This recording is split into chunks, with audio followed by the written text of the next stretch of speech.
Boa tarde, galera. Estamos ao vivo aí mais uma tarde para mostrar muitas oportunidades para vocês. Que o Brasil tá aí, todo mundo ligado aí. Vendo o Mundial Interclubes, Flamengão aí, né? Será que dá? Bora, bora, é isso aí. Vamos que vamos, galera. Vamos compartilhar ao vivo aí com vocês as oportunidades. Quem não der assistir agora, assiste depois. Deixa eu compartilhar minha tela aqui para ver. Porque tem muita coisa boa aí nessa tarde maravilhosa. Vamos que vamos. Vou compartilhar aqui. Deixa eu ver como é que as coisas aqui. Tem muita coisa boa. Vamos lá aqui. Disputa que a galera tá comprando, o que tá compartilhando. Hoje a gente vai falar aqui sobre investimento no mercado imobiliário. Então, muita gente me pergunta, Manuel, qual que é a promessa real de hoje sem exagero? Então vamos direto ao ponto. A parcela ela pode virar patrimônio. Não é milagre. Não é dinheiro fácil. É método. Se você já tem pelo menos 50 mil reais para começar, hoje você vai entender como comprar imóveis abaixo do valor de mercado em leilões, organizar o dinheiro, reduzir riscos e sair com duas saídas claras: vender ou alugar. No final da live eu te deixo um caminho simples para você aplicar em 30 dias sem travar na teoria. Tap na telinha, bora, bora. Deixa eu mandar aqui para a galera lá do YouTube. É isso aí, gente. Olha o que tá aparecendo na tela aí. Casas por 4 mil reais. Isso mesmo. Deixa eu mandar aqui agora pra galera lá do Instagram. Bora lá. E aí, você já comprou casas por 4 mil reais? É, eu tenho aqui, viu? Muita coisa boa, gente. Muita coisa boa. É claro que nem tudo é bom, né? A gente sabe que isso é fato, mas temos que analisar. Temos que ter do nosso dinheiro, ver como é que é, investir em que é bom. Então, assim, às vezes não adianta comprar um imóvel com 90% se na região não tiver liquidez. Eu olhando aqui, hoje eu vou compartilhar com vocês 184 imóveis. 184 imóveis que a galera tá disputando. Então, se vocês não acharem que tem coisa ruim no leilão, o que eu vou fazer? Vou pegar aqui do mais caro por mais barato e vou mostrar para vocês aqui como é que funciona isso. Hoje tem casas na cidade de Ananindeua, no Pará, de 994 mil por apenas 633. Então, são imóveis lá na cidade do Pará. Então já compartilha com a pessoa que precisa saber isso. Oportunidade do mercado imobiliário aqui. Tô vendo imóvel no Guarujá, você tá olhando aí. Imóvel no Guarujá por 417 mil, mais de 200 mil reais de desconto, muito bom. Deixa eu avisar a galera aqui do grupo, estamos ao vivo. Meu amigo Evelino, um abraço. Deixa eu avisar aqui a galera lá também da Spot, estamos ao vivo. Fala galera, estamos ao vivo, bora aqui pro YouTube, para acompanhar aqui, ó. Então aqui, gente, ó, isso que eu tô falando, você comprar um imóvel com apenas 5% de entrada. Então hoje aqui tá no Guarujá. Comenta aqui qual cidade de estado que vocês estão falando, que eu vou fazer um filtro para vocês aqui. Então tá todo mundo ligado no Brasil aí, assistindo o Flamengo, tá tudo certo, né? Vamos que vamos, mas vamos também cuidar do nosso patrimônio. Então o que eu vou mostrar para vocês aqui? Você sabe qual é o erro número 1? Tem muita gente que me pergunta qual que é o erro número 1 de quem tem dinheiro e mesmo assim perde a oportunidade. É aquele erro clássico, você pagar preço cheio. A maioria está comprando imóvel direto de uma construtora, de uma imobiliária. É só porque vê um anúncio bonitinho, só porque compra do corretor mais convincente. Quem joga grande, compra no atacado, compra esses imóveis retomados da caixa, compra aqueles imóveis na venda online, com oportunidade que exige leitura e verificação. Então aqui está a verdade, o desconto não é sorte, o desconto é processo. E é isso que eu quero mostrar para vocês. Comenta aí de qual cidade vocês estão falando. Que eu faço um filtro aqui nas ferramentas automatizadas que a gente tem. certo? Meu amigo Rodrigo tá aí sempre arrematando imóveis, tá em correria, buscando imóveis no Santander, no Itaú, no Bradesco. O Brasil tá parado aí, Rodrigo. Hoje é dia aí que eu tá tendo futebol, esse momento aqui, Flamengo e Paris Saint-Germain jogando lá, final do Mundial Interclubes. Tava 1-1 até agora, quando eu tava acompanhando. O Brasil tá ligado aí, né? Que vem o tipo Brasil. Rodrigo, vamos aqui pro minuto 3. Como é que tá tudo aí? Certinho? Tá conectando as redes? Bora, Rodrigo. O negócio tá bombando, a galera tem peso aqui, ó. Tudo bem? Tranquilo, Manuel? Como é que tá aí? Como é que estão as coisas? Tudo bem? Tranquilo. Bora. Muita coisa boa no Brasil. Como é que tá aí as correrias aí? Tudo indo bem, graças a Deus. Algumas arrematações que estavam lá atrás bloqueadas, a gente teve acesso, participamos ontem, conseguimos arrematar um. O outro não fomos muito felizes, mas já deve retornar de novo. Vamos embora. Caixa Econômica é assim. É a mãe caixa, né, Manuel? Isso aí, cara. E tá tendo muita disputa esses imóveis? O que tá acontecendo aí, Rodrigo? Nós tivemos muita inconsistência da plataforma da Caixa e aconteceu que o imóvel foi arrematado já 2 vezes e cancelado. E agora deu certo, agora foi arrematado, vamos ver, acho que não vai cancelar mais. Entendi. Rodrigo, aí no minuto 3 é o seguinte, explica a alavancagem patrimonial, de uma forma que a pessoa entenda em um português claro, simples. Então, Manuel, na verdade, assim, em português claro, usar o mesmo dinheiro para controlar mais patrimônio. É o mesmo dinheiro controlando um volume maior de patrimônio. Na verdade, você não precisa, né? A pessoa não precisa pagar mais, digamos assim, pagar 100% de tudo à vista, né? Agora, você usa ali uma entrada, mais uma estratégia e mais um prazo. Então, o segredo é esse, que daí você consegue multiplicar o valor que você tem em vários imóveis, né? A ideia é comprar bem, segurar o risco, deixar o tempo trabalhar, né?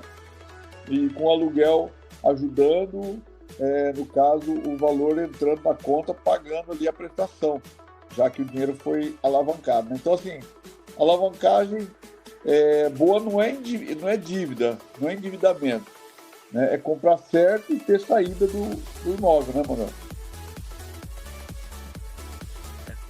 Isso, fazer o dinheiro multiplicar aí, né? Sem tirar tudo do bolso. Isso é alavancagem, né?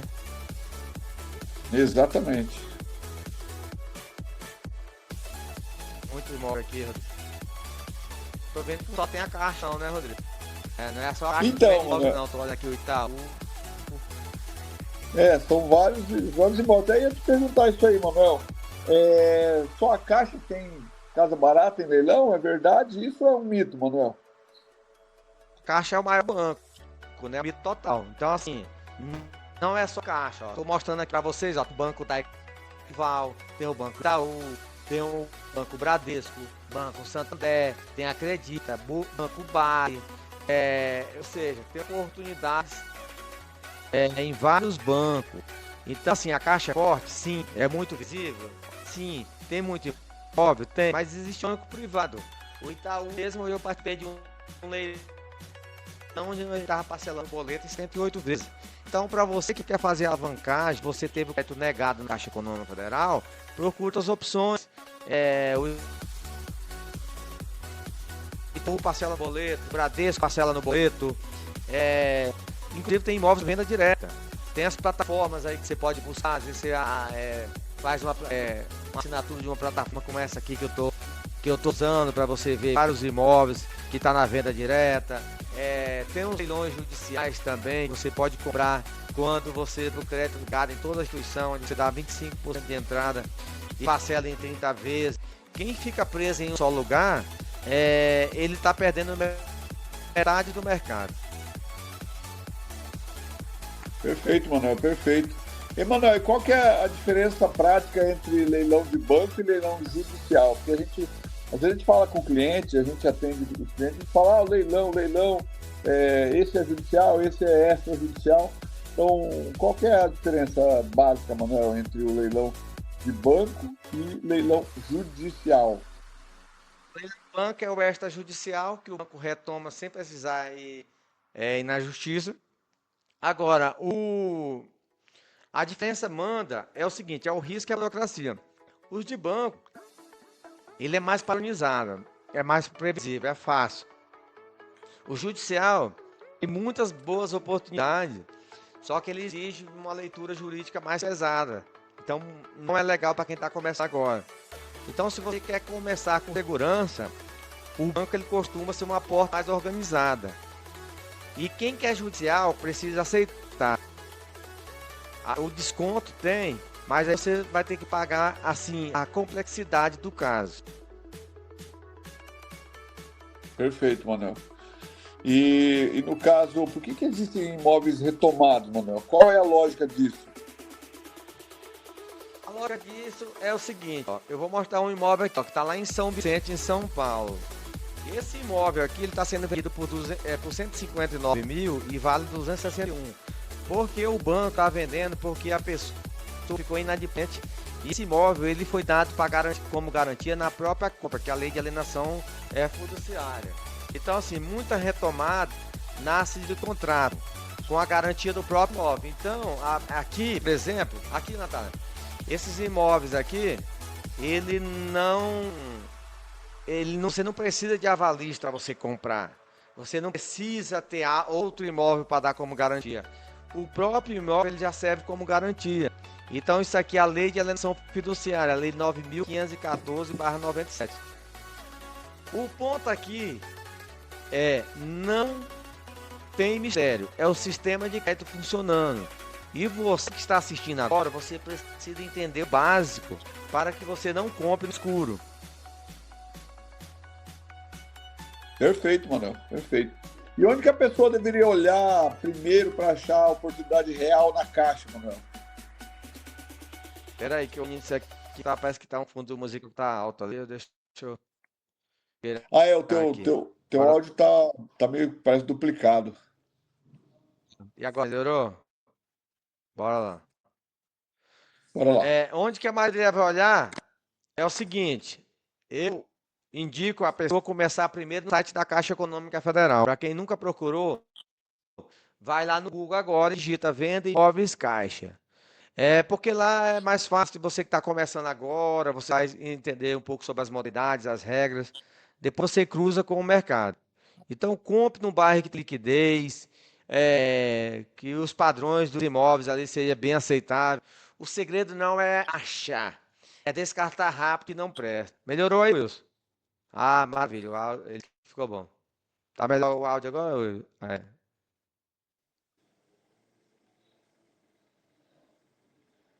Clicando que tava.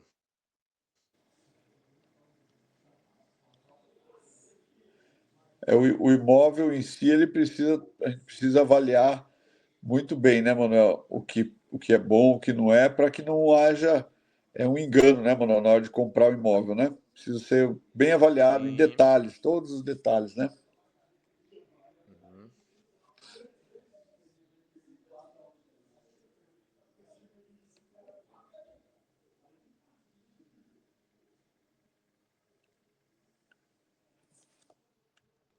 Tá tudo certo aí?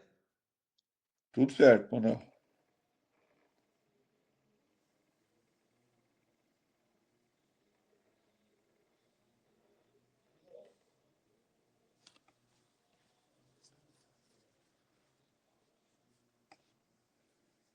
Tô te ouvindo, não. Eu? Tá me ouvindo? Agora eu Câmbio, tô. câmbio, tá? Eu tô.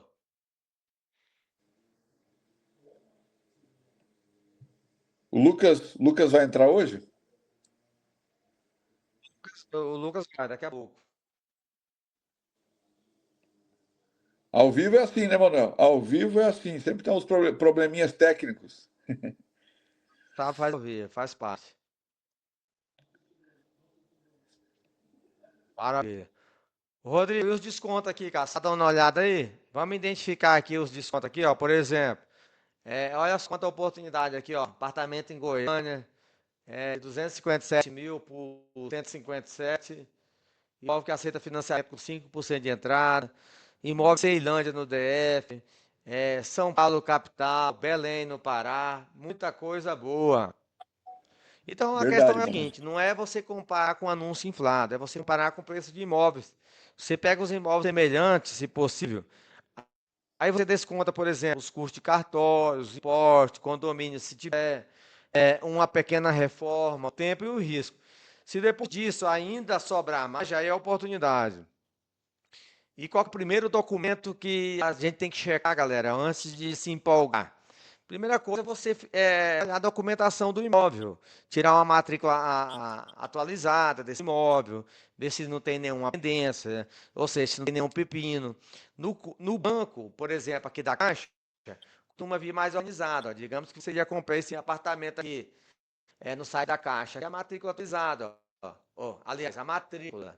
E aqui é o documento, você entra lá no site do cartório, no RI digital, você digita esse número aqui e tira um atualizado para ver como está a situação do imóvel, porque você está comprando um imóvel aí que tem hora, tem disponibilidade, então qualquer erro é fatal. Então, quem pula essa etapa, às vezes acaba pagando caro depois. Ô, Rodrigo, e o imóvel culpado ali no minuto 10 é sempre ruim? Então, Manuel, imóvel ocupado. Olha, isso é uma das coisas que mais pega, né, quando as pessoas pensam em comprar, né? Não, mas não é sempre ruim, não, né? É preço versus trabalho que dá. Ocupado ele pode vir com maior desconto, inclusive, né, Manuel? Mas aí entra o custo emocional, vamos dizer assim, né? O tempo e negociação que são necessários para estar desenvolvendo essa negociação e, consequentemente, buscando um resultado. Se você não tem estrutura para lidar com isso, então não inventa moda. Coloca alguém para fazer isso para você, contrata uma assessoria, né? No caso, eu prefiro o simples, quando o objetivo é escala, risco controlado e saída clara, né, Manuel? Quando o imóvel está ocupado, resumindo a história, eu gosto sempre de falar o seguinte: é sinal que tem água, tem hidráulica, está funcionando, não está chovendo dentro, tem telhado, não, ele tem um portão, está fechando, tem porta, tem janela, tem piso. Então, quando está ocupado, é sinal que é um imóvel ocupável. Então, ele não foi depenado. Então, você está comprando um imóvel, no mínimo, ali em bom estado. Né? Agora, é questão do risco que você corre ali de repente, em último caso, na pior das hipóteses, Manuel, entrar com uma emissão de posse. Né? Que é, como você falou, e a lei de alienação fiduciária, né? Ela nos garante a desocupação desse imóvel. Talvez leve um pouco mais de tempo, ali 3, 4 meses, mas não existe possibilidade de não desocupar. É isso aí. E é uma coisa que a pessoa tem que checar também, né, Rodrigo? É as dívidas de condomínio, de IPTU no imóvel, que às vezes está preocupado só com ocupação, que aí a pessoa esquece desses cálculos. Porque tem imóvel que parece barato, mas esses custos aí, que não é que está escondido, ele pode comer a margem do investidor. Então o É, cara tem que colocar na planilha, colocar os condomínios, se é caro, claro, se ficar por conta dele, dívida de IPTU, as taxas, a regularização para passar o nome para o imóvel para o nome do investidor, porque o barato só é barato depois da compra completa. Agora, tem muita gente que pergunta, dá para visitar o imóvel de leilão? Olha, depende, né? Porque assim, no é, jeito prático, você tem que trabalhar no cenário. Quando dá para visitar, aí é melhor, quando o imóvel está desocupado. Quando não dá, como que você compensa isso? Como que sendo esse trabalho das diligências, Rodrigo, aproveitando esse embalo aí, porque aqui eu ia comentar que tem que pegar as fotos, conversar com a vizinhança. Eu já aproveita e já fala um pouco da assessoria, porque às vezes a pessoa tenta só clicar aqui. Como que funciona isso aí, já aproveitando o embalo desse comentário? certo. Então, mano, essa etapa do trabalho é uma das etapas mais importantes. A gente precisa, principalmente porque a maioria dos imóveis eles são à distância, então a gente faz o trabalho de maneira remota, né? Então, às vezes a gente tem um cliente em Santa Catarina que arrematamos o imóvel para ele, por exemplo, no Ceará. Então, assim, para você realmente saber como é que está o imóvel, tem que mandar uma diligência. Ou, melhor, corrigindo, a gente está para arrematar um imóvel para ele no Ceará ou no Rio de Janeiro, então a gente precisa mandar uma diligência local, onde essa diligência vai seguir um passo a passo. Qual é o passo a passo? É ir lá ver se, primeiramente, se existe esse imóvel, se não está só as paredes lá, está depenado, né? Se for um apartamento é mais fácil, porque daí não tem como roubar, né? Mas saber se existe condomínio, como é que está a situação do condomínio, a localidade, né?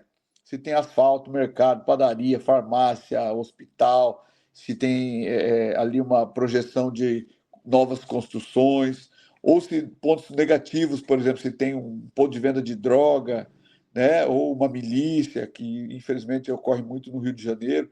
Enfim, a gente precisa mandar essa diligência local para a gente ter uma ideia de como é, né? Porque não dá para comprar sem ver, né? Então a gente costuma dizer que a diligência nossa local é uma diligência como se fosse os nossos olhos, né? Então vai reduzir ali uma incerteza, né? E tirando ali aquele medo de como será que está, onde que eu estou colocando meu dinheiro, né? Porque assim, o erro é comprar no escuro. Tem muita gente que faz isso, depois corre atrás da assessoria para resolver, né? E daí muitas vezes não dá para remediar. Então, o certo é não comprar sem ver o imóvel, Manuel. Sem ver. Pelo menos se você não consegue, não pode entrar lá no condomínio do prédio, você saber que existe o prédio, fazer uma boa visita na região, ali, num um raio de 2, 3 quilômetros, saber o que tem em volta do imóvel pretendido, Manuel. Seria basicamente isso aí. Inclusive, é uma das etapas que a gente executa na nossa assessoria, né? A terceira etapa. É isso mesmo, isso é muito importante, porque eu estou até mostrando aqui a calculadora de viabilidade financeira, Rodrigo, porque o cara tem que jogar os custos que tem no imóvel ao comprar de leilão, para ver se vai dar lucro, né? É os custos do cartório, é, é os custos com a escritura, né? Registro, quando aplicável, as certidões. Inclusive, isso varia de cidade para cidade, né, Rodrigo? Às vezes tem um lugar que cobra em cima do preço cheio. Lá no Goiás tem uma particularidade que você compra um imóvel à vista, eles querem cobrar uma taxa de abono para compensar lá no estado. Então a pessoa tem que colocar tudo isso na planilha, porque isso conversa com o imposto, por exemplo, você tem que inclusive abater, por exemplo, saber quanto que vai ser o seu ganho de capital. E isso tem regra para a apuração oficial. Inclusive tem muita gente que pergunta sobre o imposto de renda, né? O custo do imóvel. O que que é isso? É isso aqui, gente. Eu estou mostrando uma planilha aqui, ó, de um imóvel que eu comprei por 100, vendi por 200, que eu tive um ganho de 61 mil de lucro bruto. Eu tive que tributar 15% de imposto de renda, 9.200. Então, isso aqui, ó, todo imóvel que a gente vende, a gente tem que pagar 15% de imposto de renda. Então, aqui, ó, o meu lucro total foi 143%, um lucro de 52 mil, porque eu tive que pagar 9.200 para o governo. Então, é o seguinte, se você vender depois o imposto, você tem que olhar a diferença entre a venda e o custo. Quem não se organiza perde dinheiro sem ver. Tudo isso aí que tem que entrar na conta. Inclusive, a gente fala assim que como o imóvel se autoquita, né, Rodrigo? Então, eu queria que você falasse aí o conceito aí, Rodrigo, aqui no Certo. minuto 15, do imóvel se autoquitar, né? Que é aquele imóvel que você pode deixar no aluguel e ele praticamente pagando sua parcela lá, né? E lembrando que ele reforçasse também, que no leilão a pessoa já ganha dinheiro desde o primeiro dia, né? E já reforça isso aí. Exatamente. O imóvel em si, de leilão, e a gente sempre fala, existe um engano quando a pessoa fala, não, vou comprar, só vai ter o lucro depois que vender. Não é bem assim, não. O imóvel de leilão, quando a pessoa arremata o imóvel, automaticamente ele já aumentou o patrimônio dele, né? Então, como você acabou de falar aí, ó, você falou de um imóvel que você pagou 100 e vendeu por 200. Automaticamente, seu patrimônio já pulou de 100 para 200, né?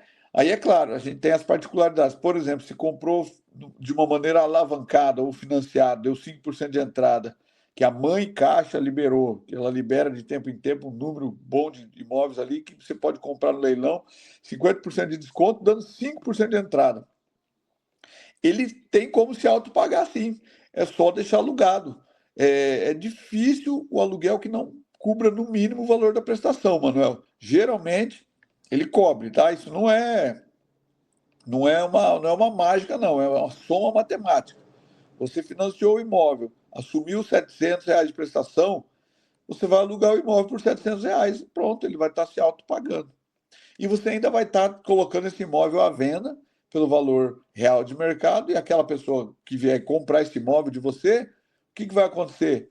Vai quitar o saldo devedor e o dinheiro que sobrou vai para o teu bolso, ou seja, o lucro vem para o seu bolso. E esse período que esse imóvel ficou à venda alugado, foi sendo pago a prestação pelo aluguel, Manuel. Então, é perfeitamente viável, né? Isso aí cobre qualquer outro custo que possivelmente venha a entrar na planilha. Ah, ficou 6 meses. 6 meses pagando aluguel, 6 meses de prestação paga, Manuel. Então, é básico isso aí. Inclusive, nós estamos num período agora, final de ano, muito propício para isso, né, Manuel? Tem muitos imóveis aí ainda liberados. A Caixa Econômica não libera durante o ano todo. E aí a gente ainda tem vários imóveis. O ano não acabou, né, Manuel? Acabou e a pessoa, né, Rodrigo, que não precisa ser radical. Será que tem gente que pergunta, venda aluguel, como que a gente decide? Gente, isso é questão de uma decisão simples. O objetivo aqui é liquidez, claro. Agora, se o mercado está líquido, desconto que você comprou foi grande, aí é bom vender logo o imóvel para gerar capital. Agora, se o bairro onde você comprou ali tem bom aluguel e você quer renda, então você segura e aluga. Agora, o errado é você comprar sem decidir antes qual é a saída mais provável. Se é vender ou alugar. Então é o seguinte, analisa o mercado e cada caso é um caso. Inclusive, a gente. Eu vou mostrar aqui exemplo numérico, sem promessa. Um exemplo realista é o quê? Para a pessoa entender a lógica. Você comprar um imóvel, você entra lá no site da Caixa, você vai comprar um imóvel com um desconto relevante. Minha dica é você não comprar um imóvel para você não ter pelo menos 40% de desconto em relação ao valor do mercado. Você coloca todos os custos numa planilha, aí nessa conta você vai definir para você vender. Eu preciso de X. Ou eu preciso para alugar, eu preciso de Y. Se a margem só existe no cenário perfeito, então você não compra. Você tem que ver, por exemplo, eu coloquei aqui nessa planilha aqui que o mínimo que era aceitável era 30% de lucro líquido. Acabou que deu 30% ou 143% de lucro. Ou seja, a matemática é que manda, a emoção não paga. Rodrigo, aqui eu vou falar de uma parte aqui no minuto 18, que isso aqui você é especialista e eu vejo que sempre você está falando sobre isso. Então, assim, muita gente pergunta, eu vou perguntar para você. Retrofit e reforma, que praticamente é a mesma coisa. Onde que o pessoal é feio e como que é o procedimento aí que a assessoria está fazendo em relação a isso, sobre a repaginada desses imóveis aí? Então, Manuel, obra que tem realmente complicado é aquela obra que começa sem prazo para terminar, sem limite. Então, inclusive, nós já pegamos clientes assim, que o cliente fala, não, tem que ficar, eu tenho que fazer bonito aqui, tem que fazer melhor ali, e a gente obedece, né? Mas o padrão é você fazer um orçamento básico e seguir aquele orçamento, orçamento de material e orçamento de mão de obra, de serviço, deixando o imóvel em condições de venda, não vai deixar o imóvel, tem cliente que pega um imóvel ali classe B, C, um apartamento, e daí ele quer fazer tudo de granito, mármore, e daí aquela obra demora meses e o cara vai gastar um monte, vai gastar o lucro, né? Ele literalmente vai gastar o lucro ali dentro. Então, acaba que destrói ali a margem e que ele tem, né? Então, assim, o que realmente importa é você deixar o imóvel basicamente terminado para quem entrar, até porque também acontece muito de quem entrar vai querer fazer do jeito dele, né, mano? Então a pessoa ele não quer aquele piso, vai querer fazer de outro piso, vai querer trocar outras coisas. Então a gente deixa o imóvel de maneira básica, né? E com o menor custo possível. Então o maior erro É mesmo, isso quem erra mesmo. feio é quem não tem limite para obra. Olha, eu já peguei clientes que a gente tem uma previsão de obra ali de 6, 7 até 8 mil reais, né? Uma variação de material de construção, e o cliente resolveu fazer do jeito dele, né? E acabou gastando 24, 25 mil reais. No final das contas, fomos ver na planilha, já passava ali o limite de obra, baixando bastante o lucro. e ele não pôde subir o preço do imóvel, porque é um imóvel padrão classe B, C. Então, não adianta esses 20 mil, 10, 15 mil a mais que ele gastou, não adianta, não tem como subir o preço do imóvel, que ia demorar muito mais para vender. E é o que aconteceu, inclusive. Então, o maior erro aí é obra sem limite, Manuel, obra que nunca termina. Rodrigo, tem muita gente que me pergunta aqui, o que que você procura no edital? Então, gente, ó, o que que a gente procura? Eu vou até mostrar aqui um edital de um leilão que eu estava acompanhando aqui, que é lá em Joinville, Santa Catarina. Então, ó, você entrou na página do imóvel, você procura os documentos importantes relevantes ao imóvel. Ó. Olha a matrícula, o edital de venda. Então, o que que você vai olhar? Olha as condições de pagamento. Veja os prazos, taxa, a situação da ocupação, o que está dito sobre as dívidas, as responsabilidades, quem paga o quê. Então, ó, aqui, ó, caberá ao arrematante providenciar as espécies toda qualquer regularização. Então, veja, ó, tem que pagar a dívida de condomínio, de IPTU, dá uma olhadinha, abre edital direitinho aqui, ó, qual que é a edital da venda do imóvel. Tá aqui, ó. Aqui tem todas as regras, a data do leilão, tá vendo aqui, ó, lance mínimo no primeiro leilão. Você vai comprar no dia 16 de dezembro? Não, compra no dia 18, que está por 504 mil. Então, tudo isso você tem que saber para você colocar na sua conta, não no escuro. Ó. Documentação do imóvel, cheque para ver se está tendo lá. Então, eu vejo o que é a sua responsabilidade, porque o leilão, ele não perdoa desatenção, gente. Então, vamos ficar muito atentos com isso. Antes de entrar, você tem que anotar o seu teto. Então, ô Rodrigo, como que, inclusive, emendando aqui no 22, como evitar o cara dar lance no impulso? Eu vi ontem mesmo que você não deixou um investidor rematar, porque você falou que tinha um teto e tal. Como é que explica isso aí porque às vezes não é porque a assessoria vai ganhar, que o cara vai arrematar, mas você está de olho no investidor ter lucro. Explica aí certinho como que o cara faz isso no minuto 22. Como evitar dar lance no impulso? Então, Manuel, isso aí a gente se depara muito com isso. A gente teve um caso desse aí mesmo, onde a gente mesmo teve que frear o cliente, né? Frear no bom sentido, né? Porque, é claro, a gente respeita o cliente, o que ele quer fazer, a gente vai fazer. Se ele quer comprar um avião pegando fogo, a gente vai fazer o serviço para ele, mas a gente orienta que ele não faça. Não vai comprar avião pegando fogo, vai comprar um avião que vai decolar e vai trazer lucro para ele. Então, assim, existe um valor que a gente determina ali, né, conforme o que o cliente passa para a gente, e a gente pede para o cliente, ó, qual o valor máximo, né? A gente confronta com a planilha, confronta com o valor de mercado, para realmente ter um teto, né, Manuel? Chegou naquele teto, para. Chegou no teto, chega, não vai dar mais lance. Tem 50 mil imóveis todo dia na Caixa Econômica e no mercado de imóveis extrajudiciais. Então, deu ali, parou. O problema é que a gente percebe que muitas pessoas elas se emocionam e entram no módulo competição. Então, ela não quer mais, ela não está pensando mais no racionalmente, ela está pensando que ela tem que ganhar aquela competição. E muitas vezes a gente precisa trazer o camarada para a realidade. Ó, esse valor vai baixar muito o seu lucro. Então a gente não está aqui para fazer o cara comprar, a gente está aqui para fazer o cara ganhar dinheiro e com segurança, né, Manuel? Então a gente sempre vai ter um imóvel, outras chances, outros imóveis ali pré-aprovados para a gente poder estar dando sequência nesse trabalho. O que a pessoa precisa entender é que aqui é um lugar de ganhar dinheiro, não é lugar de travar disputa e competição para que o ego seja recompensado, né? É isso que a gente sempre fala. Fazendo uma observação aqui, ó. Tem cliente que quer entrar para disputar, não tem problema, a gente vai até onde ele manda. Mas a gente precisa ser responsável, como a gente já foi várias vezes, de alertar o cliente, ó, tá passando o valor, acho que não vale mais a pena, vamos para outro lugar, vamos para outro imóvel. E graças a Deus a gente não tem tido esse tipo de problema, Manuel. É verdade. E tem muita gente que pergunta para a gente aqui, ó, nas redes sociais, quais que são os custos que o pessoal esquece mais.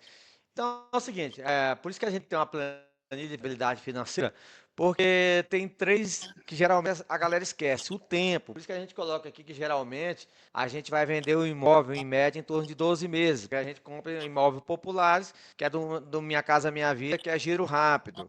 Porque tempo é dinheiro. O imóvel parado ele custa. A regularização ele pode travar a venda. Então tem que comprar o imóvel, já correr com a documentação, deixar tudo redondo. Taxa de leiloeiro, cartório, certidões, isso como imagem.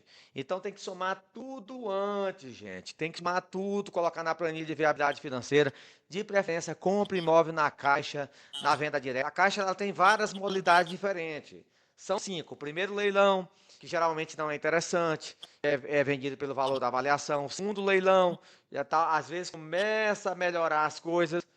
Aí o que que acontece? Vai para a licitação aberta, que agora no mês de novembro, acho inclusive liberou o financiamento para alguns.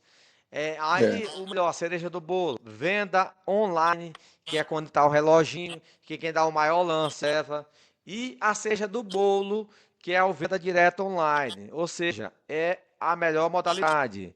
Então o seu trabalho ali é a modalidade e adaptar a sua estratégia. Quem tenta forçar um único jeito, perde, gente. E onde que o financiamento entra nessa história?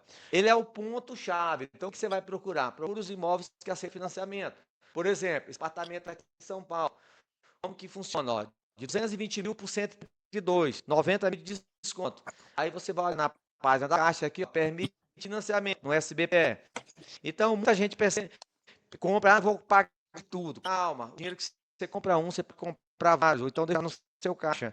Para fazer o próprio rendimento, você deixa ele em renda fixa, já banca a operação.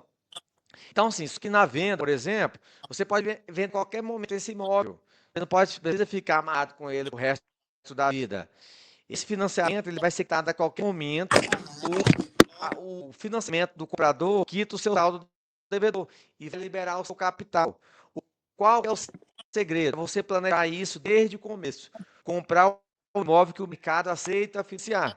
Ô, Rodrigo, eu vejo você sempre buscando as dívidas, tudo aí no dia a dia, aqui no minuto 26. E quando o imóvel tem dívida de condomínio? Como que está acontecendo isso aí? Como foi essas buscas? Busca condomínio, IPTU? Vou falar um pouco dessas dívidas aí no minuto 26. Então, Manuel, a gente precisa levantar, né? Fazer esse levantamento de dívida. Não é muito simples o caminho, porque a gente tem aquela questão da Lei de Proteção de Dados, né?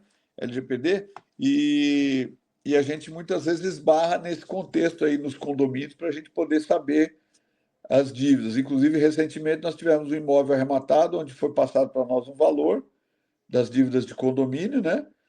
O síndico passou e não era aquele valor.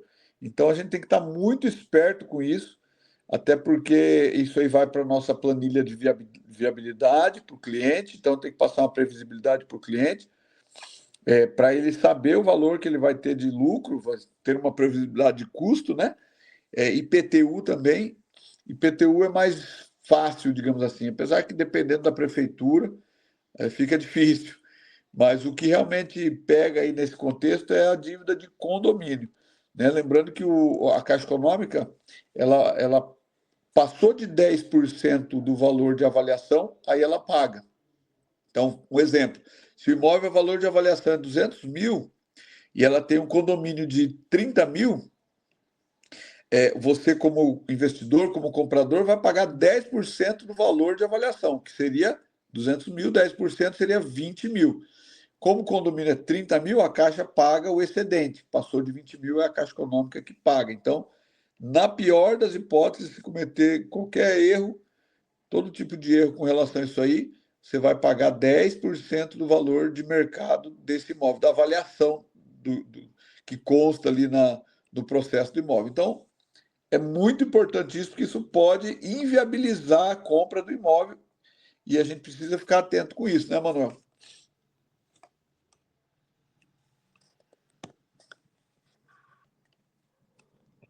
E assim que a gente pode ver que tem muita gente que, mesmo vendo a gente todo dia aqui, né, Rodrigo? Pergunta se, esse preço é bom demais, será que é verdade? O preço é bom, né, Rodrigo? É assim, tem margem para erro, tem margem para o tempo. tem margem para custo e margem para venda. Se a operação funciona, se tudo perfeito, não é investimento, importa. E sim, aqui a gente não está ensinando pouco, a gente está ensinando o método, está mostrando como é que é, está revelando o segredo.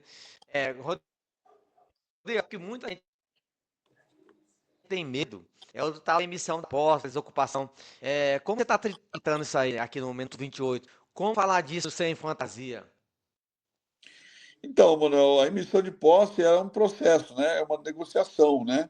Processo de negociação. Assim, tem casos que a gente resolve com diálogo, né? Com acordo, né? Dentro de um período de tempo. A gente sempre executa um processo de passo a passo que a assessoria já desenhou, né? Em cada processo e dentro de um período de tempo. A gente identifica ali quem está dentro desse imóvel, geralmente é um dos três perfis ou é o antigo proprietário, ou é quem comprou do antigo proprietário via contrato de gaveta, comprou ali a posse, né? Ou o terceiro perfil seria um invasor, alguém que viu ali o imóvel vazio e ele entrou. Então, a gente precisa primeiramente identificar isso aí, né? Para daí dar sequência no nosso processo de negociação para desocupação, né? Então, assim, em caso de não sucesso de maneira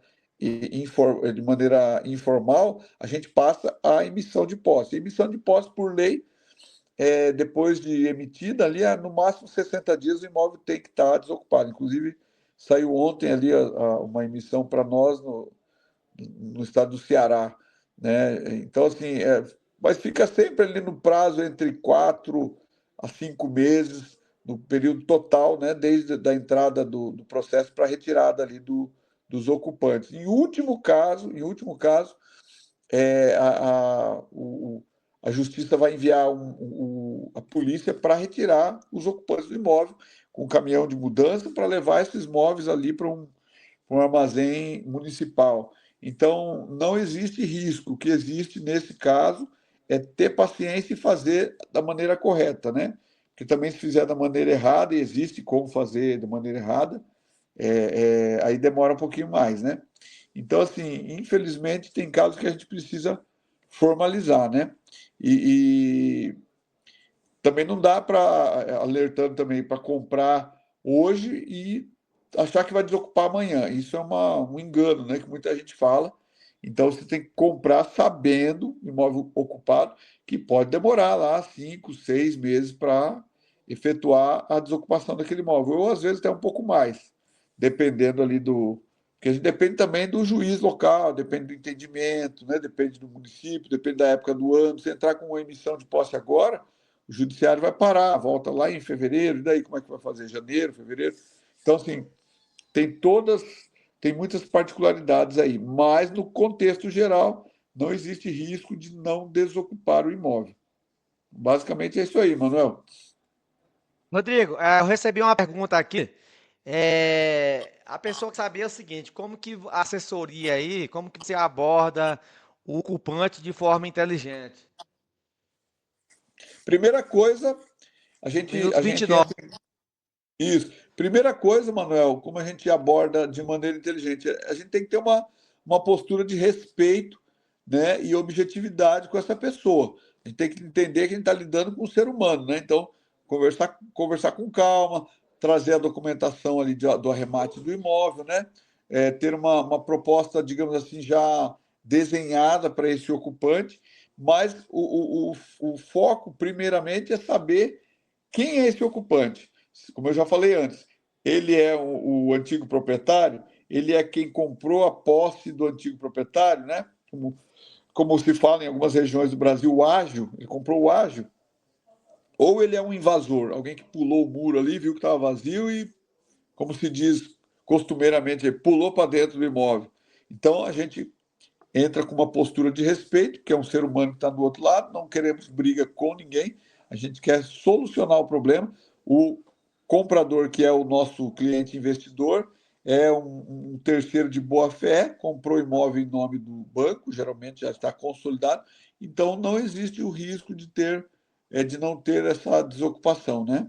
Então, assim, agora, se não for o perfil do cliente aí que está, no caso, perguntando para comprar um imóvel ocupado, se ele não quiser passar por essa etapa, né, que é, como a gente já falou antes, tem que ter um certo equilíbrio emocional, tem que ter paciência.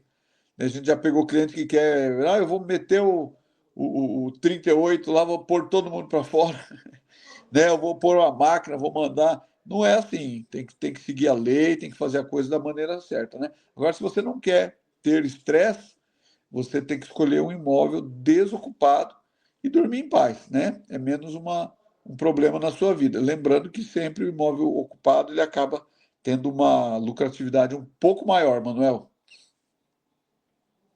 Tá. Rodrigo, tem muita gente que pergunta aqui, que a gente sempre está ativo nas redes sociais, pergunta de consórcio, comprando aqui com os financiamentos, dizendo que é sem juros. Olha assim, acredito que a gente tem que ser honesto aqui, a gente não está falando que é ruim, que é bom. O que a gente tem que zelar é pela verdade, porque na verdade consórcio não é sem custo.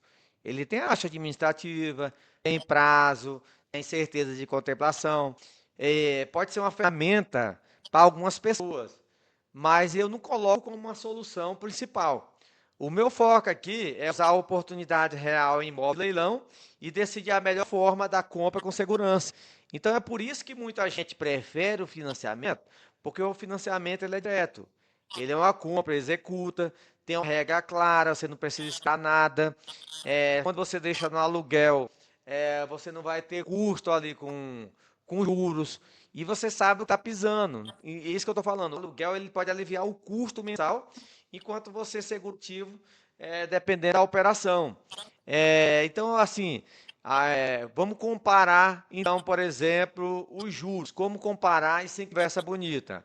Vamos fazer uma comparação justa. Custo versus alternativa. O que, que você vai fazer? Vamos falar em números, então. Você não compara juros com zero. Você tem que comparar com a realidade do mercado.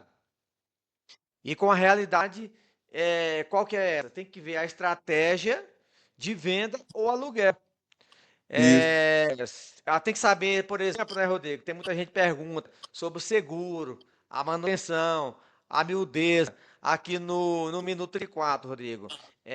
Como que você está vendo isso aí? Porque o cara também tem que pagar taxa lá na caixa, até vender esse imóvel tem que pagar é, condomínio, muitas vezes uma segurança, né?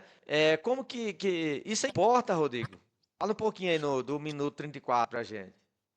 Com certeza, Manuel, com certeza. Não dá para ignorar, porque são nesses pequenos custos que muitas vezes o investidor ele é surpreendido. Então precisa sim. Por isso que é interessante a planilha de viabilidade, né, Manuel? Na planilha de viabilidade a gente tem lá o espaço para colocar todos os custos ali sendo é, taxas de manutenção, condomínio, IPTU mensal, enfim, até o seguro, dá para colocar tudo ali, né?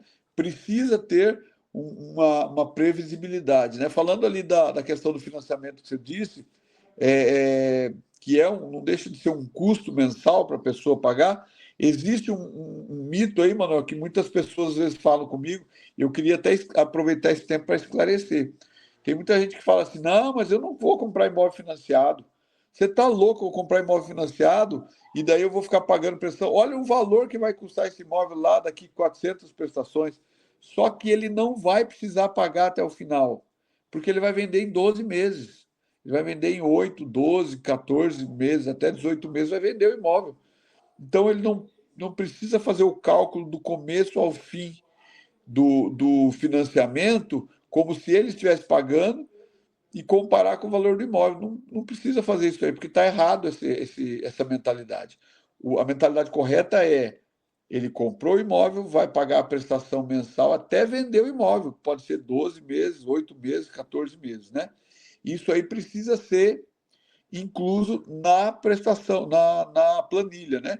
Desde que não tenha ali o custo, o crédito do aluguel, né, Manuel? Agora, você fala, voltando ao assunto do custo das miudezas, realmente isso importa e importa muito, Manuel, muito mesmo.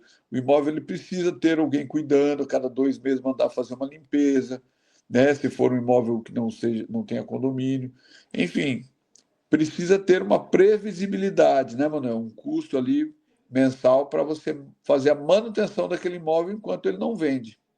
Basicamente seria isso, Manuel. Verdade. Que eu vou falar aqui um pouco também, que muita gente acha que comprar imóvel é de qualquer jeito, vender. Então, tem muita gente que pergunta também sobre a tributação na venda, né? E eu vou falar aqui o que o público precisa saber. O básico, porque existe imposto. Você pode ver aqui que eu coloquei na minha planilha de viabilidade financeira 15% sobre o meu lucro bruto. Porque, por exemplo, eu comprei um imóvel aqui que eu paguei 100, valia 200, dei 5% de entrada, gastei R$ 5.000 de entrada, só que eu tive um custo de 7.000 com documentação, 8.000 com reforma, paguei a comissão do corretor de 10.000, tive gasto com desocupação de 3.500, paguei 12 prestações de 221. Quando eu vendi por 200, o meu saldo devedor foi quitado com o financiamento do comprador. Peguei uma receita líquida de 97 mil. Eu gosto de abater o valor que eu coloquei. Eu tive um desembolso total de 36 mil nessa operação. Então, o meu lucro bruto foi 61 mil. Só que nem tudo são flores. Aí aqui eu vou falar da tributação, que é o ganho de capital. Paguei 15% na pessoa física e aí o governo levou 9.203 e sobrou 52 mil. Mas nem por isso eu dei prejuízo. Pelo contrário, eu ganhei 143% de lucro, fazendo a alavancagem usando o dinheiro do banco. Então é só para a gente falar a questão de tributação. Inclusive, Rodrigo, existe situações de isenção. Tem muita gente que é o primeiro imóvel que está vendendo, se comprar já um segundo imóvel na sequência, Rodrigo, ele fica livre de pagar esses R$ 9.200 que eu paguei aqui, porque já sou um vendedor corrente. Então, a pessoa, em alguns casos, tem isenção. Então, assim, então você não inventa, você consulta a regra. Agora é o seguinte, quem organiza documento paga menos erro. Agora, holding é obrigatório? Tem muita gente que fala assim, então eu vou fazer uma holding. Primeiro que na pessoa jurídica, você não consegue comprar financiado na caixa, não dá esse espaço. E não é obrigatório, gente. A holding é uma ferramenta. Para alguns perfis, pode ajudar na organização e na gestão.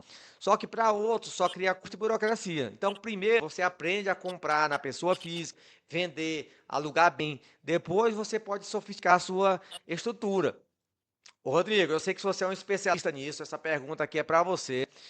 Veio aqui de um telespectador que está nos assistindo lá no TikTok. Ele está perguntando o seguinte, Rodrigo, como que sua assessoria, como que você faz para validar aqui no menu 39, como validar o mercado do bairro em pouco tempo? Como que faz essa pesquisa local, Rodrigo? Como que é esse checklist? Fala aí para aquele investidor que está lá nos Estados Unidos, para ele ter a segurança de contratar assessoria. Como que faz isso na prática? Não é coisinha de cinema, não, de corte de internet, não. Fala na prática, como validar essa operação no mercado em pouco tempo. Então, Manuel, é um checklist rápido, liquidez e público. A gente precisa ter ali uma ideia local real, né, Manuel? Não adianta ser uma coisa suposta, ou um achismo, ou algo que foi visto há alguns meses atrás. Então, precisamos saber ali a demanda de aluguel, o valor real do imóvel, a gente faz a pesquisa local, se baseando nos anúncios locais. Então, a gente tem parceiros nesses lugares, né, imobiliárias, além dos anúncios pela online, né, que a gente consegue ter o acesso. Então, assim, a depender do local, a depender do valor, às vezes a pessoa olha lá, acha que está muito barato, o barato vai sair caro, porque de repente não é aquele valor de mercado que está anunciado, tá? Então, às vezes a Caixa ou qualquer outro banco erra, coloca lá que está com 60% de desconto, só que o valor do imóvel está super avaliado. Então, na verdade, se for fazer uma avaliação de mercado, isso já aconteceu com a gente muitas vezes, vai fazer avaliação de mercado e o imóvel, na real, ele está dando 35%, 30% de desconto. Então já não vale a pena, a gente já descarta esse imóvel. Então tem que cuidar muito com essas questões. Imóvel barato. Está barato em relação ao quê? Em relação ao mercado real ou em relação à avaliação errônea que o banco fez? Isso precisa estar muito claro, Manuel. Né? A gente precisa avaliar ali histórico de valorização, o padrão desses imóveis vendidos ou ali o histórico, né, desses imóveis que venderam, enfim, demanda de aluguel, ou seja, procura de imóveis para alugar. Você que está na Europa, principalmente, está fora do Brasil, né, Manuel, que tem menos condição de constatar isso aí localmente falando, precisa ter uma assessoria para fazer isso de maneira séria, porque senão você entra numa roubada, vai achar que está tendo lucro e no final das contas vai estar empatando, porque prejuízo imóvel não dá, né? Então, essa é a grande verdade, né? Então, assim, no final das contas, você não compra na primeira vista ou só porque está barato. Precisa fazer avaliação de mercado e o mercado real. E isso a nossa assessoria faz do começo ao fim. A gente, inclusive, reprova imóveis quando a gente percebe essas questões particulares aí locais, né? Não só em relação ao valor também, Manuel, mas também em relação ao local. Principalmente Rio de Janeiro, tem barricada, tem tráfico de drogas, né? Ou é um lugar onde está dentro da comunidade, fica difícil daí para vender, né? A gente não tem preconceito contra nada, a gente só quer ganhar o nosso dinheiro, quer que a gente fala o nosso porque a gente considera o investidor como se fosse nós, né? A gente só está ali arrematando aquele imóvel que foi aprovado, porque a gente é como se fosse para nós mesmos, né? Então precisa ter um olhar pontual sobre essa avaliação de mercado, Manuel. Senão, o barato acaba saindo caro, entende? Eu recebi uma pergunta aqui de uma pessoa que nós lá no Facebook. Ele perguntou o seguinte: Rodrigo, como você faz para controlar aí, aqui no Minuto 3, como que você faz para controlar esse cronograma de reforma na prática? Como que você está lidando isso aí, com essas reformas à distância? É possível mesmo? Tem qualidade? Como que tá isso aí, cara? Esse cronograma, como é que funciona? Demora meses, gasta muito. Como esse controle? Como Sim, que é a gestão disso aí? a gente inicialmente, Manuel, a gente manda ali as equipes que estão validadas. Então a gente tem equipes que já fizeram de referência, né? Já fizeram obras para outros agentes aí do nosso grupo. Então a gente já tem referência dessa equipe. Então a gente vai determinar ali que essa equipe faça ali um orçamento nessa obra, nesse imóvel, e esse orçamento ele vai ser detalhado através de imagens, de vídeos e fotos. Daí o pedreiro lá vai mandar para nós o orçamento, tem que fazer isso, isso, isso, uma lista do serviço, filmagem e fotos. E uma lista dos materiais que vão precisar ser comprados para fazer esses reparos. Então, com isso em mãos, a gente já tem o orçamento. Aí nós podemos fazer outros orçamentos para comparar com esse orçamento. E a gente geralmente manda também uma diligência terceirizada para ir lá verificar se é aquilo mesmo que tem que fazer, né? Porque essa diligência que vai nos responder com certeza se é aquilo mesmo. Então vai lá, vai verificar se é aquilo ali, ó, tem que realmente fazer isso, que muitas vezes a diligência, inclusive, que são pessoas que têm autoridade para falar, fala, não, não precisa pintar aqui não, não precisa trocar esse piso não, dá para fazer só isso aqui. Então acaba otimizando a nossa vistoria melhor do que se fosse a gente lá pessoalmente, Manuel. Então, são profissionais que fazem isso para nós à distância. E daí a gente vai trazer essas opções para o investidor, né, no grupo de WhatsApp. Ele, ó, nós temos essa e essa opção aqui para fazer de mão de obra e de serviço. Ó, nós confirmamos isso, conseguimos reduzir o custo para tanto, o prazo de obra desse pedreiro, dessa equipe é X, e a gente inicia pagando aqui 20, 30% do valor, dependendo da obra, né? A depender da obra. E a cada etapa que vai sendo terminada, a gente vai pagando essa equipe e vai dando sequência nas outras etapas, até finalizar a obra. E a diligência terceirizada, ela nos ajuda no sentido de ser uma supervisão mesmo. Então, ele vai lá, vai ver se terminou o serviço e vai falar, ó, realmente terminou e ficou bem feito. A gente vai lá e paga. Então, principalmente para obras maiores, né? Casas maiores, obras maiores. Obras pequenas, que de repente é só uma pintura ou algum reparo pequeno, a gente não precisa de tanta sofisticação, mas a gente tem essa estrutura e tem esse passo a passo para garantir ali a qualidade e o menor custo para o nosso cliente, Manuel. Tem uma pergunta aqui do LinkedIn que mandar aqui, ó, no minuto 51. É, duas coisas. A pessoa quer saber como que ele regulariza o documentação no nome dele. Ele é um investidor que está lá nos Estados Unidos. E ele quer saber se dá para ele crescer, por exemplo, usando dinheiro de terceiros, né? Então você aproveita as duas coisas, a gente fechar com chave de ouro É um investidor que está lá nos Estados Unidos, ele fala que já tem parece um primo dele, já comprou aqui uma assessoria, mas ele queria ouvir agora como funciona essa questão, se o documento tem que ficar no nome dele, tem que passar o nome da sogra, procurar assim, para alguém, como se vai mandar para o SEDEX essa pelada, como é que funciona, e ele está muito interessado na questão da alavancar, se dá para crescer usando dinheiro de terceiro, no minuto 51, para fechar com o de aqui hoje. Então, Manuel, a documentação é muito simples. Se o imóvel for arrematado no nome da pessoa, nome dele, vamos transferir o imóvel para o nome dele. A questão de documentação tem como ser feito tudo à distância, tudo de maneira digital. Então, ele precisa fazer um cadastro num cartório e-notariado, né? Ou de uma maneira e-notarial, para que ele seja reconhecido ou reconhecida a sua assinatura. Geralmente se faz ali uma chamada de vídeo, confirmando que ele é ele mesmo, faz as assinaturas e dá sequência no processo de transferência. Né? Se ele quiser transferir o imóvel para o nome de uma pessoa de confiança dele aqui no Brasil, a gente precisa arrematar esse imóvel no nome dessa pessoa, tá? Que daí fica no nome dessa pessoa aqui no Brasil. Né? Inclusive já foi feito esse tipo de processo. Então, não tem segredo nenhum. Dá para fazer tudo de maneira digital. Porém, é claro que se precisar de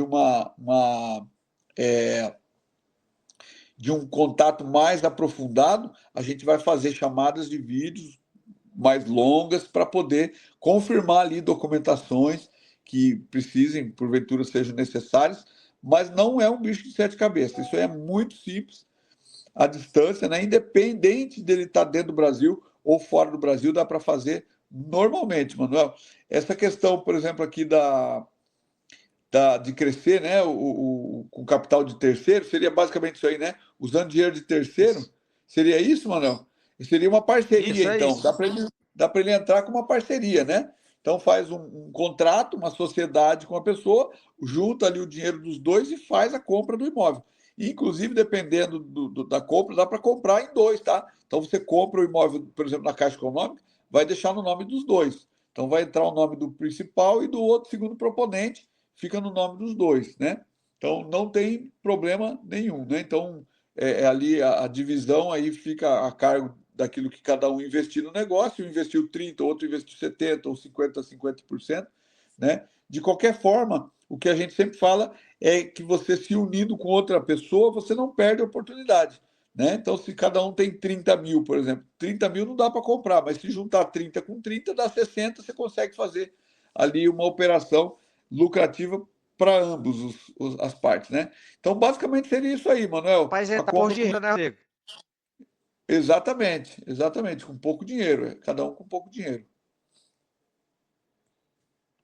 Rapaz, então é bom demais, ser verdade. O que tá faltando é grana pra galera, o que tá faltando aí pra galera fechar o ano. Porque tem muita gente que já jogou toalha. 17 ano que vem, mas esquece que passado ele prometeu um monte de coisa no final de ano e até o outro não cumpriu, né? Fala uma mensagem pra falar, para fechar com aquela pessoa que tá esperando cair dinheiro do céu para dar uma... Ele quer algo diferente, ele continua fazendo as mesmas coisas que ele fazia no dezembro passado, para fechar agora de vez. Então, Manuel, na verdade, assim, você fazer as mesmas coisas e esperar resultado diferente é loucura, né? Então, não seja louco. Eu já fiz muitas vezes a mesma coisa esperando resultado diferente e não deu certo, ou seja, deu o mesmo resultado anterior. Então, mude de atitude, mude os seus pensamentos, treine aquilo que você precisa treinar para colocar em prática e atitude. Basicamente seria isso, Manuel, a mensagem para esse final de ano. As oportunidades estão aí e, infelizmente, muita gente tem medo, né? E o medo às vezes paralisa. Simplesmente mude, não fique parado. Não fique ali achando que vai ter a mesma atitude e ter resultado diferente. Isso não vai acontecer.